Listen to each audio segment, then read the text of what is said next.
They have some similar skill sets. There's a little bit of chaos in both their games. There's a bit more chaos in Tony Ferguson's game. Sometimes he pays for that. There's a bit of chaos in Beneil Dariush's game, but a lot of the time he applies it quite well in situations where he's already backed up, or where there's the correct opportunity to use a bit of chaos to his advantage. Dariush is an excellent grappler. He's got medals at the Worlds. He's got his black belt in 5 years. Very, very impressive, and it shows in his jiu-jitsu game in mixed martial arts. A lot of the time, he'll find himself in a situation, the Drew Dober fight comes to mind, where he's not got the ideal circumstance, but he kind of figures it out and makes it work. That fundamental understanding of submissions, that mechanical understanding, as opposed to, just the technical understanding, which can be limited. Tony Ferguson on the other side, a very good grappler, but a different kind of grappler.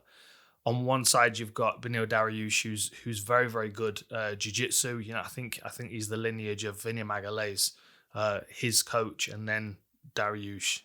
I think that's correct. So good jiu-jitsu basics, good fundamentals, went through the grading system, competed at different belt levels, and has tested his basics. Gi jiu-jitsu, it teaches you good basics. It teaches you good posture, good framing. There are lots of benefits, and going back to the the foundations of the grappling arts. Tony Ferguson comes at things from a different angle. He's a good wrestler. He's got a strong wrestling background, and he's also he's complemented that with Brazilian jiu-jitsu from the 10th Planet system, which is it's a different approach. I think 10th Planet has got lots of good finishing mechanisms.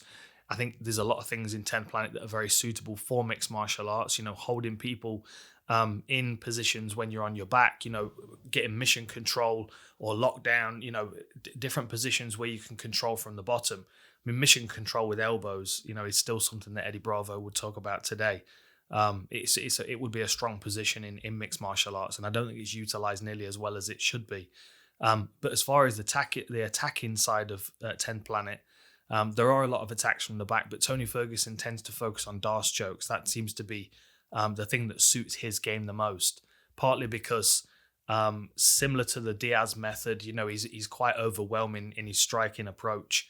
He's like a tornado of elbows at sometimes, spinning and cutting and slicing people, and hurting people, rocking them, forcing people to shoot. People that wouldn't normally level change, guys like Edson Barbosa. People level changing into his submission game.